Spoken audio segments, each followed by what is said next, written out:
Risk Factions is the latest video game version of the board game Risk, a classic game it is, and it is very fun and addicting. I've been playing this game for years. I think this is probably the best version I've seen in a video game form. They've added a new factions mode, which you see here. It may look a little bit confusing to a lot of Risk veterans out there, but it's pretty simple. The two pillar of lights are your capitals, and there's a lot of different things on the board that plays into the game. I think that they all do pretty good a job at varying up the game. So you can still play Classic Risk. They don't block that out. You can play both modes. Classic Risk is just like it always used to be. It's probably one of the better versions of a video game, Classic Risk. I think the only game that I can think of that did this better is Risk 2 on the PC. The battle system is, of course, really cool looking with 3D, mice coming in and rolling. Again, the only battle system I know in any video game that did this better would be Risk 2 for the PC. In that game, you had literally soldiers fighting back and forth, but I guess they wanted to keep it family friendly, which they kind of did, but they also do have some soldiers in the faction mode. So the classic mode is just as good as it always used to be.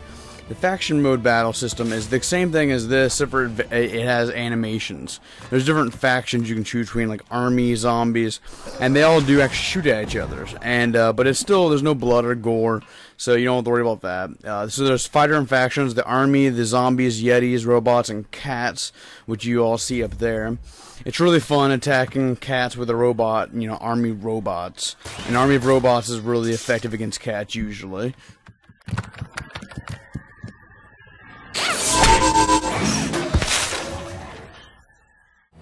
So yeah, as you can see, there's different items on the map that correlate into the gameplay, like that big missile rotating there.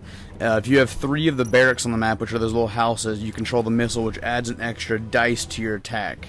There's also objectives now, which you have to get so many of them in factions mode in order to win, or you can just take over the enemy completely. The objectives are really fun, and a lot of them are really simple to take over. So yeah, there's a lot of different kind of game modes. Command Room and World Conquest are the new 2 for factions. Command Room, you get objectives, and you can win by getting objectives. World Conquest is just kind of like Classic Risk, where you just take it over with all the new stuff on the map. You can play on Xbox Live with up to 4 of your other friends and have a really fun battle with all the different factions. There's also the War Record, which keeps track of your stats. I played the game for 13 hours and 12 minutes. Also, you can watch all the cutscenes of the game, which are really funny.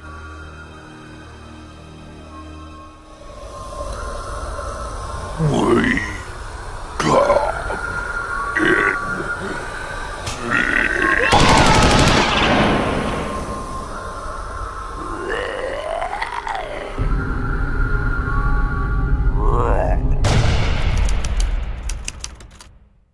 So the cutscenes come about in the game's campaign, which each faction gets their own unique campaign.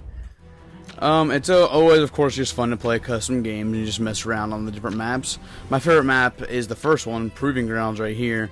I don't know, I just like it. It's simple and easy. And, of course, like I said before, it's always fun to dominate cats with your robot army. Because basically, that's the answer to life, guys. I'm going to just tell you right now, robots attacking cats, probably the best thing this world's ever seen.